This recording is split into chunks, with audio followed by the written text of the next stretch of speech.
Ora bem, então temos um exercício de aquecimento como costume. Temos uma função definida por ramos e a primeira parte remete para há um zumbido. Ok. Essa posição do microfone será melhor. Melhorou alguma coisa? Continua a haver um zumbido. Agora não se está a ouvir o zumbido, portanto, sim.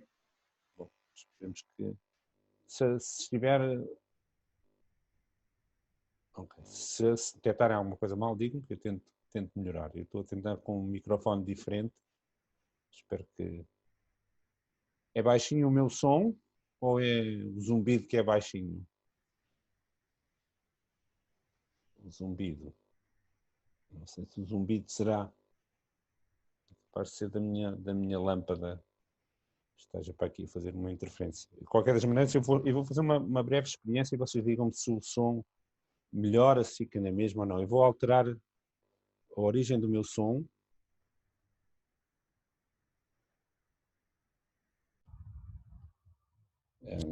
Agora estou a falar com um microfone diferente. Há alguma melhoria? Fica igual? Fica melhor agora? Bom, ok. Então terei que...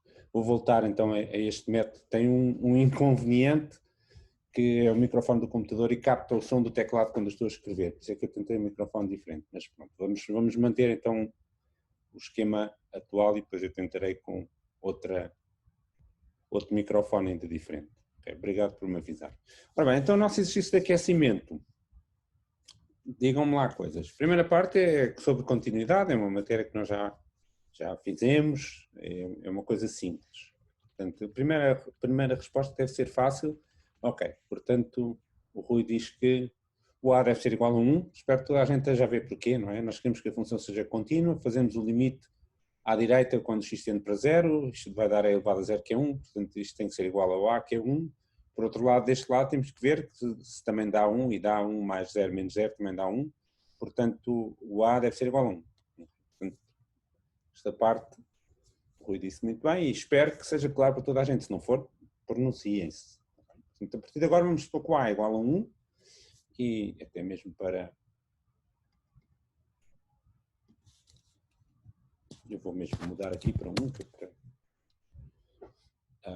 bom, e agora com esta função assim desta maneira, vamos olhar para a segunda pergunta. A função será diferenciável, sim ou não? Bom, tal e qual como para ver se ela é contínua, só há essencialmente um sítio problemático, que é um x igual a 0. Reparem, se o x for maior do que 0, sabemos esta derivada. Se o x for menor que 0, sabemos esta derivada. Aliás, até podemos começar já por escrever aqui a expressão da derivada. Quanto é que é a derivada num ponto maior do que 0? Temos de derivar esta expressão, é elevado a x². Fizemos isto na última aula, coisas parecidas. Quanto é que fica?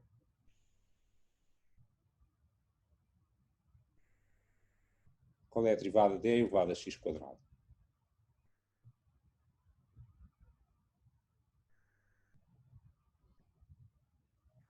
2 vezes x² vezes x. 2 vezes e elevado a x. 2 mais e elevado a x. Ui. Bom. Já houve o Rui, houve a Maria, a Tatiana escreveu, o Vasco escreveu e ninguém disse isto certo. Ora bem, isto remete para um tema forte e muito importante.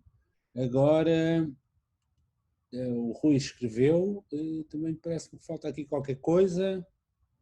Se calhar foi uma gralha a escrever. Eu penso que o Rui tem a ideia certa, mas pôs aqui um expoente, onde devia ser o produto, provavelmente deve ser isso. Portanto, a ideia é, nós derivarmos isto, temos de saber aquilo que vamos pôr por escrito. Aliás, eu acho que antes de avançar vamos pôr já isso por escrito. Ora, temos aqui a forma, agora tenho a interface do Zoom aqui à minha frente, eu vou mudar aqui vou pôr aqui, precisamente, aqui ao lado. Portanto, o que estamos aqui a aplicar para derivarmos o elevado a x² é o que nós chamamos a regra da derivação da função composta. Vamos aproveitar para pôr isso por escrito. porque, como eu disse na última vez, saber isto é a coisa mais importante que nós precisamos de todo o capítulo da derivação, e aquilo que se nós não soubermos isso em termos de derivadas, estamos tramados. Temos de saber isto bem, e se soubermos é mais do que meio caminho andado. O Rui já deu a resposta certa, portanto, no chat, é mais do que meio caminho andado para nós sabermos derivar como deve ser, está bem? Portanto, quando eu tenho uma composta, portanto, no caso que nós temos é o que faz o papel aqui de G é a exponencial e o que faz o papel de F é o x². Está bem? Portanto, eu pego um x, primeiro faço x², depois pego no resultado disso e faço E elevado a essa coisa. Portanto, temos este tipo de composição. Portanto, como é que nós derivamos a função composta? Nós temos que entrar em linha de conta com a derivada da função G e também com a derivada da função F. Regra de derivação da função composta diz isto vai dar a derivada de G,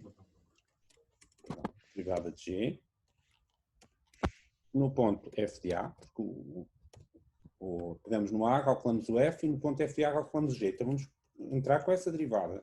E temos que multiplicar, vou pôr aqui o sinal times, que é para saber bem que é multiplicar, pela derivada da função F. Esta é a regra de derivação da função composta. Nós até demos na última aula um nome muito carinhoso para esta f' de A que aqui aparece.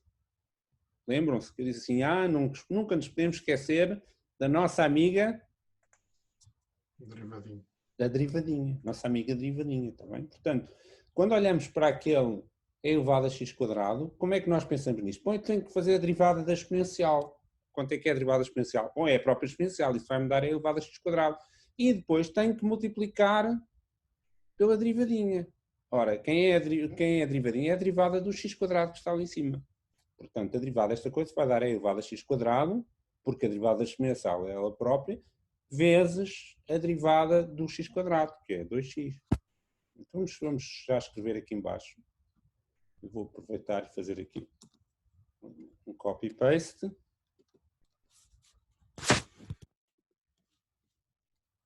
Portanto, isto vai nos dar a elevado a x². Agora já não é o f, é o f'.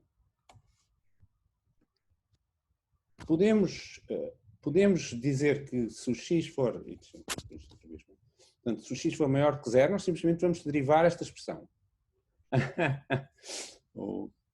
O Paulo pôs aqui uma ideia interessante. While 1, print derivadinha. Está bem? Então, bom, mas não é o while 1, é o while não chegarmos ao fim, senão temos uma coisa que nunca mais acabava, né? A derivada nunca chegava ao fim. Ora bem, então, portanto, derivamos a exponencial e multiplicamos pela derivada de x². Se x menor que 0, bom, o que é que nós podemos fazer? Bom, derivar esta expressão que aqui está. Quanto é que dá? Bom, derivada de 1 dá 0, a derivada de x dá 1, e a derivada de seno, como é que é?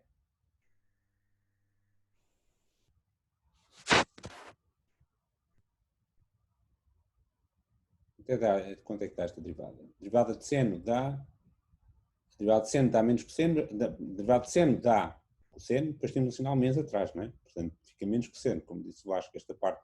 Mas menos cosseno como? É outra vez a mesma coisa. Menos cosseno, temos a derivada do seno, mas depois temos aqui o 2x. Também temos que multiplicar pela derivadinha. Está bem? Neste caso, a derivadinha é 2. Okay? Portanto, então fica 0 mais 1 menos cosseno de 2x a multiplicar por 2. Vamos lá pôr isto direito. E agora? Se der um valor em 0, é diferenciável. Agora falta-nos ver no ponto 0, não é? Ora, como é que nós podemos fazer isto no ponto 0? Bom, há uma coisa que, quando nós éramos pequeninos, dizia assim, agora no ponto 0 temos que ir fazer o limite e fazer f de x menos f de 0 sobre x menos 0 e que chatice, agora outra vez escrever a derivada pela definição. Agora somos crescidos, nós podemos não fazer essa conta. Nós podemos perceber o seguinte, a função é contínua, ou seja, no ponto 0 é como se a função fosse também definida por elevado a x². Podemos considerar que no ponto 0 a função é definida por aquela mesma expressão elevada a x². E à direita do ponto 0 também, ou seja, nós podemos usar a derivada da elevada a x², mas isso só funciona do 0 para a direita, ou seja, a derivada à direita, no ponto zero, pode-se obter por esta expressão, ou melhor, pode-se obter por esta expressão que está aqui. Ou seja, a derivada à direita no ponto zero vai dar e elevado a zero vezes zero. Então, eu vou escrever aqui. Portanto, eu posso usar esta expressão aqui para calcular a derivada à direita no ponto zero, porque a função é contínua. Já vamos ver o que é que aconteceria se a função não fosse contínua. Portanto, eu vou escrever aqui como é contínua. Ela continua em zero, ela é contínua em todo mundo. A derivada à direita é obtida desta maneira. Bom, isto é zero. A derivada à esquerda, do mesmo modo, a derivada à esquerda é obtida por esta expressão quando x é zero. Isto está quanto?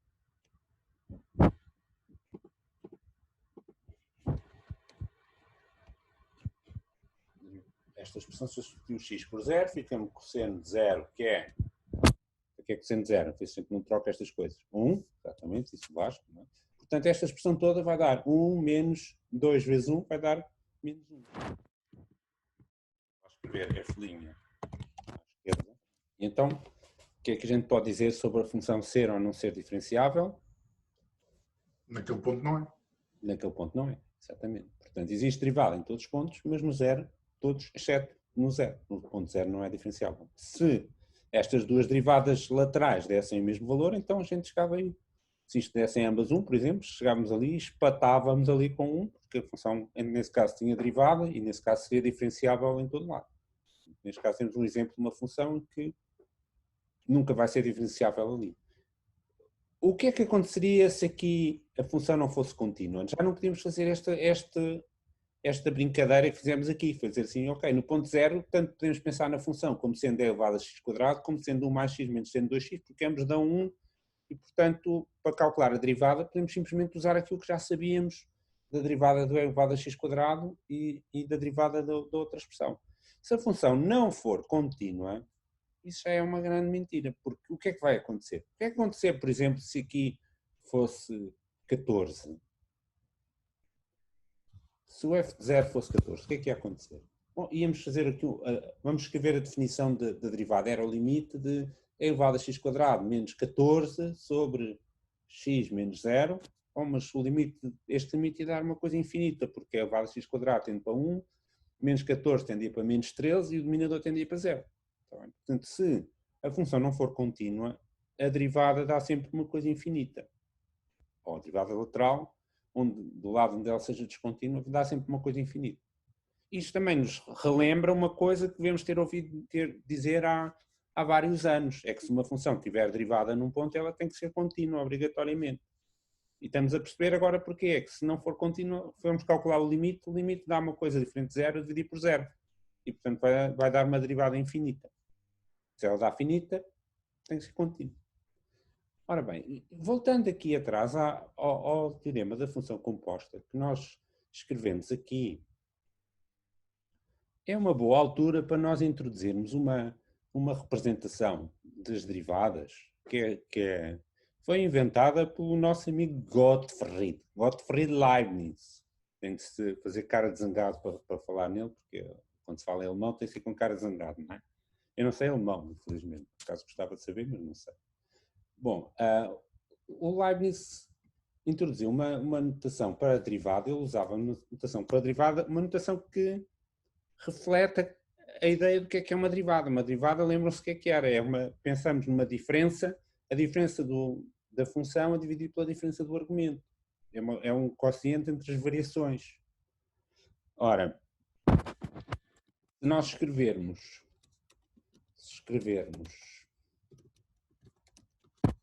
y igual a f de x, se nós chamarmos y igual a f de x,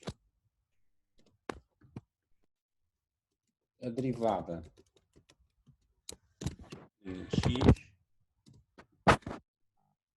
agora vamos ter postos fora aqui um bocadinho, derivada f' de x, escreve-se, vamos pôr assim, à moda do Leibniz, não, assim, o Leibniz com T ou sem T, não sei qual é a forma correta. não sei como é que ele escrevia. Escreve-se à moda de um Leibniz assim. Assim. Também. dy sobre dx. Quer dizer, se o y representa a função e o x representa a variável, dy sobre dx quer dizer a variação da função a dividir pela variação da variável, ou seja, representa a derivada. Bem, era assim que o Leibniz escrevia, representava a derivada. Ou seja, o nosso f' de x, que é uma notação que é de outro nosso amigo, também bem conhecido, nosso amigo Lagrange, é que introduziu esta notação. O Leibniz escrevia assim. Ora, se nós usarmos a notação de Leibniz, este teorema da função composta fica com um formato extremamente sugestivo. Querem ver? Se nós chamarmos y ao f de x e agora vamos pegar no y e vamos aplicar a função g, vamos obter uma nova variável, chamemos-lhe z. Então, vamos escrever assim. Se eu escrever se o z y, portanto, a variação do y à custa de x, a variação desta função f é dy sobre dx. Se o z é o g de y, então a variação desta função vai ser dz sobre dy. Ora, o que nós estamos aqui a dizer é que o z, que é o g de y, eu vou escrever, temos o z, vou escrever z é igual a g de y, é igual à composta, a função composta. Nós olhamos para o z desta maneira. O que é que diz o teorema? Diz que a derivada desta função, derivada do g composto com f, que é como quem diz a variação do z dividido pela variação do x, dz sobre dx, que é que ela é igual? À derivada da função g, no ponto y, ou seja, dz sobre dy, vezes a derivada da função f, no ponto x, que é dy sobre dx. De forma magnífica, porque não é? Porque não usarmos assim o adjetivo forma. E digam lá se pode ou não falar sofado, como dizia o João Vilaré, não é? Reparem como fica bonito. Se nós olharmos para esta fórmula, se nós pensarmos assim, bom, isto é um quociente, se nós multiplicarmos, parece que corta o dy e significa aquilo. Ou seja, o nosso teorema da função composta, com a notação de Leibniz, fica agradavelmente expresso por esta formulazinha muito sugestiva. Ok, bom, vamos, ainda temos tempo antes de sermos postos fora, vamos pegar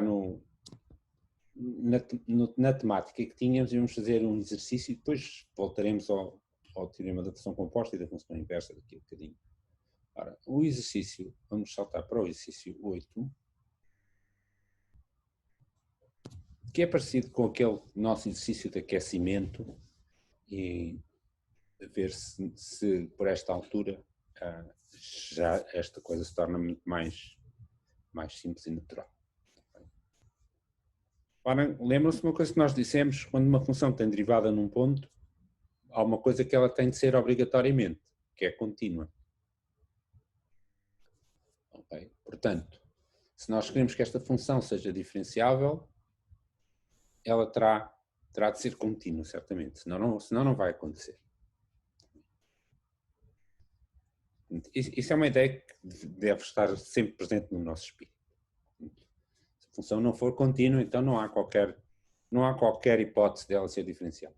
Portanto, se nós queremos que esta função seja diferenciável, a primeira coisa que é natural irmos fazer é, vamos lá ver o que é que terá de acontecer para a função ser contínua. E o que é que terá de acontecer para ela ser contínua? Em 2, esses dois valores têm que... Exatamente. Em 2, os valores limites têm que ser igual. Tenho por este lado e por aquele têm que estar de acordo. Tem que ser igual. Muito bem. Bom, mas se eu fizer isto a tender para 2, bom, isto vai dar esta expressão, quando o x tende para 2, fácil de ver o que é que vai dar. Bom, 2 ao quadrado, 4. E esta expressão, quando o x tende para 2, também é fácil de ver o que é que vai dar.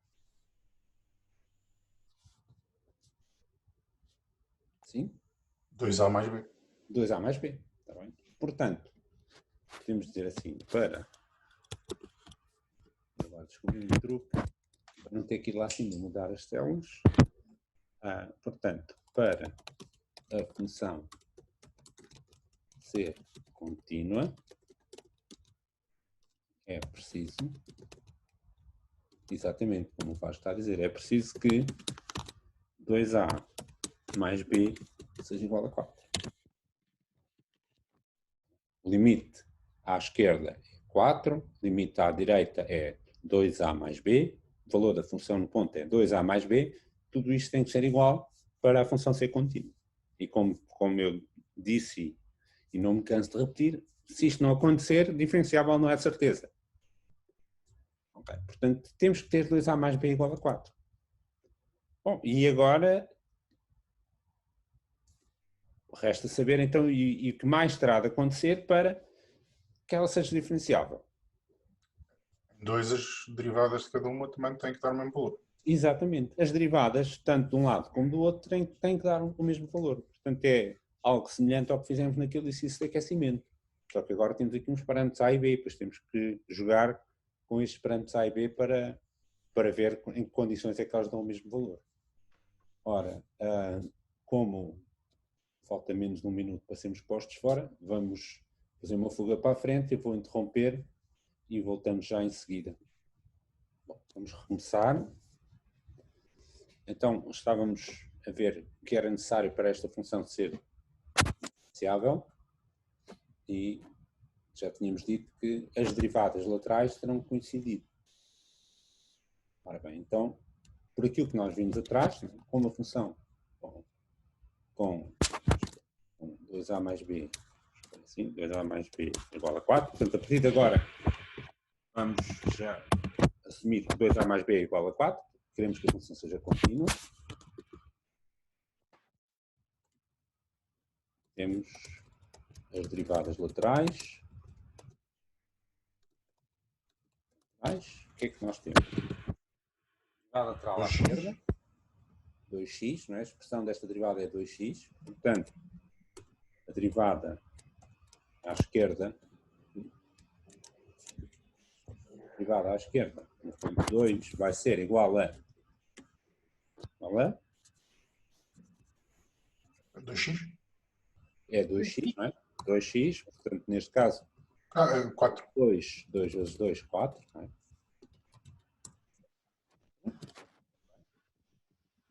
E a derivada à direita,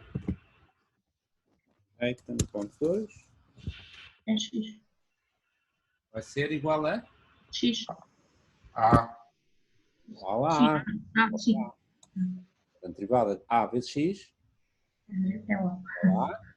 Então, estamos a derivar a ordem x. Não é? A notação de Leibniz é boa porque teríamos que pôr df dx ou dy dx, para dizer que a variável é o x. Não é? Portanto, a derivada dá igual a A.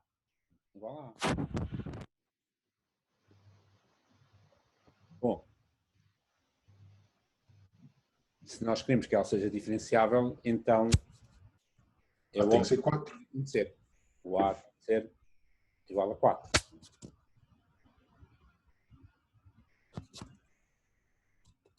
E o B menos 4. E o B. O F. 6.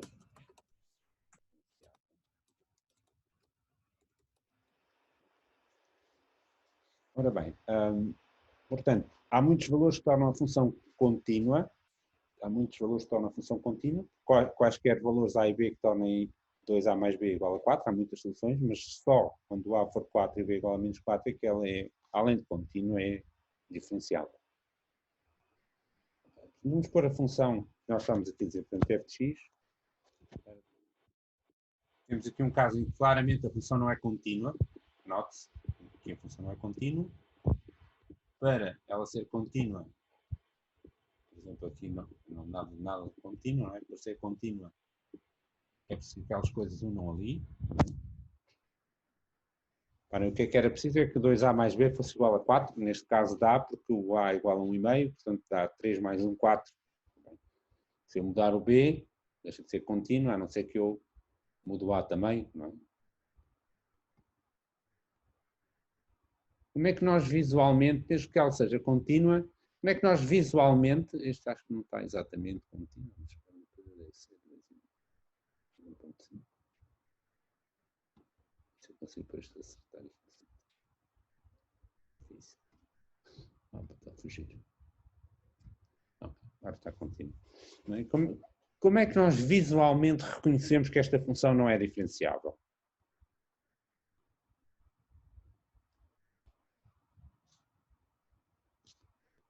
O que é que se passa aqui visualmente que nos está a dizer não, ali a função não é diferenciável?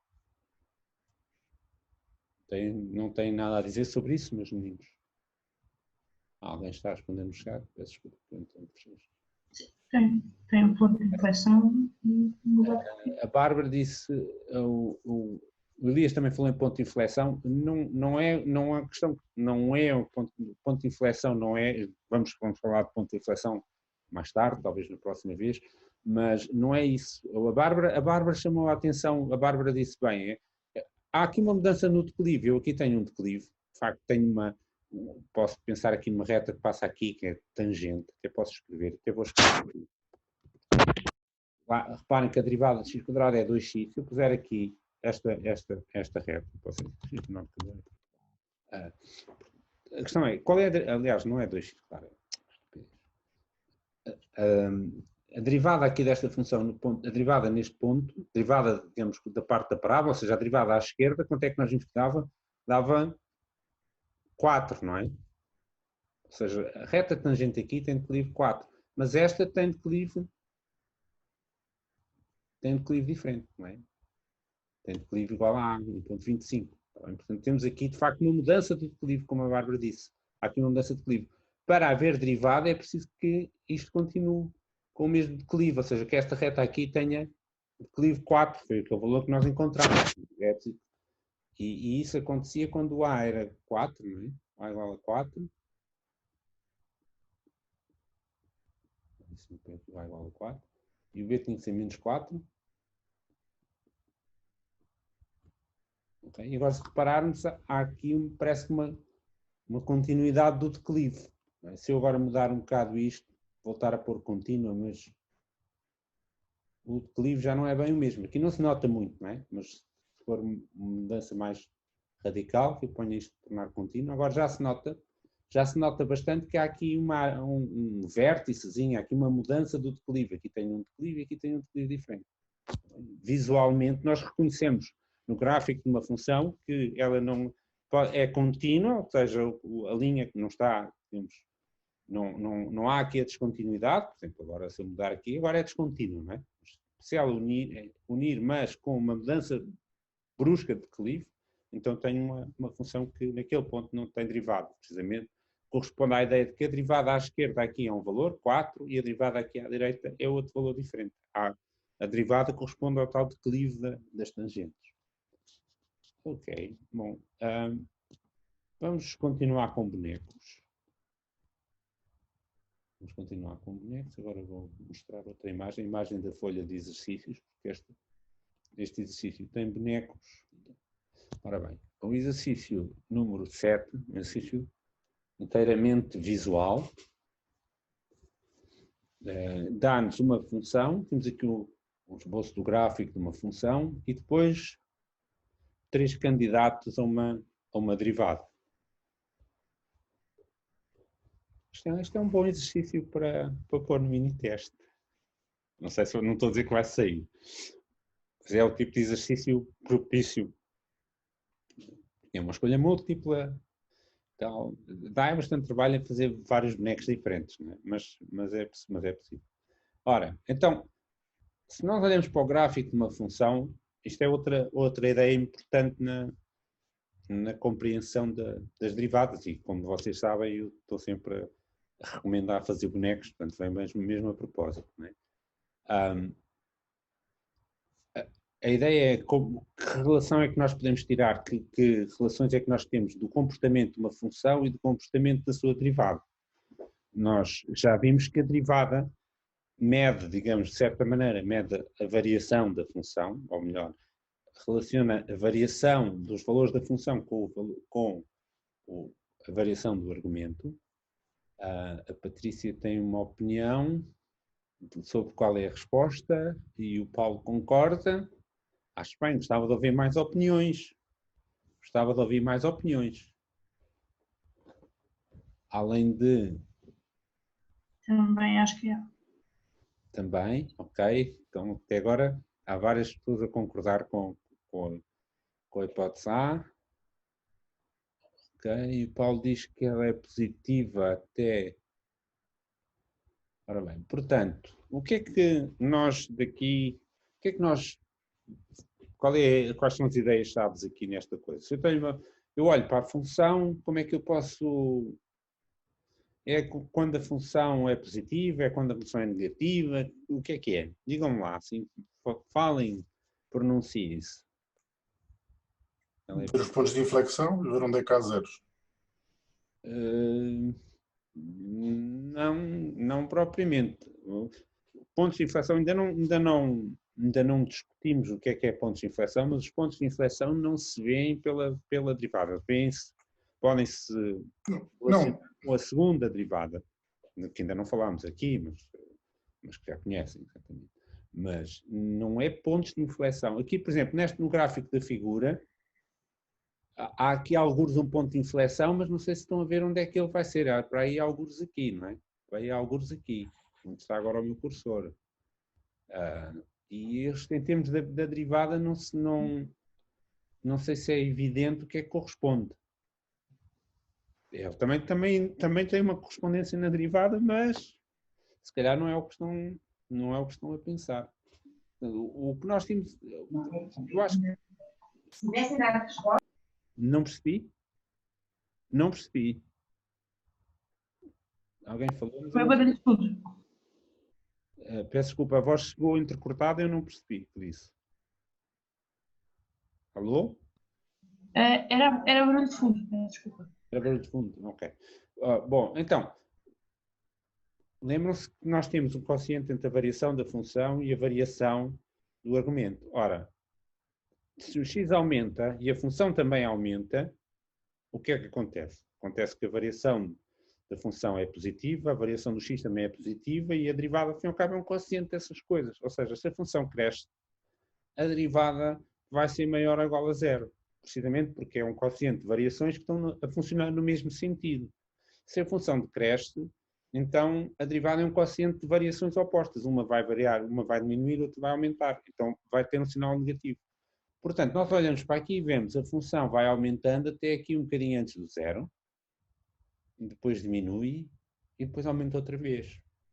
Ora, isso leva-nos a dizer assim, se a função está a aumentar, a derivada há de ser positiva, até aqui alguns um ponto, onde ela há de ser o quê?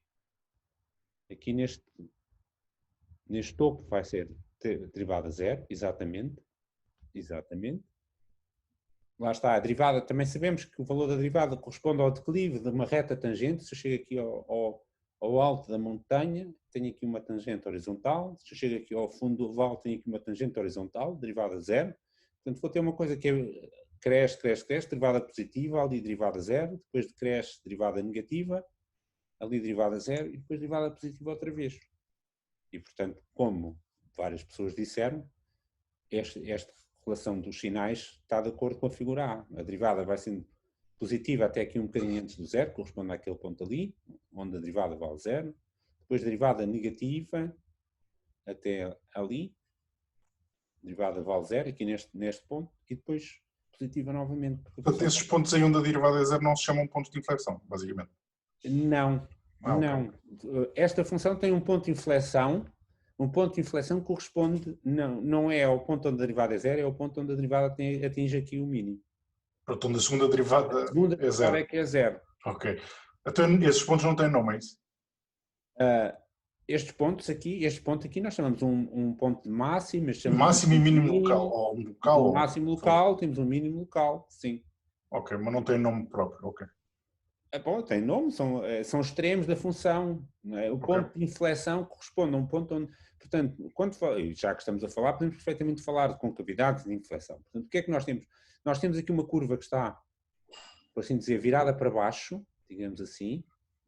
O que significa, no fundo, em rigor, significa que se eu unir aqui dois pontos da curva, se eu unir, por exemplo, este ponto com este ponto, por um segmento reto, todo o segmento de reta fica por baixo da curva. Ao passo que eu aqui, por exemplo, deste lado, se eu unir um ponto da curva com outro ponto aqui, o segmento fica por cima da curva. Então nós dizemos que esta curva, quando a concavidade muda. a concavidade muda, não é? Portanto, neste caso temos aqui um ponto, uma região onde a concavidade está virada para baixo, quer dizer, é isto que eu estava a dizer, se eu unir um ponto da curva com outro ponto da curva, o segmento fica todo por baixo.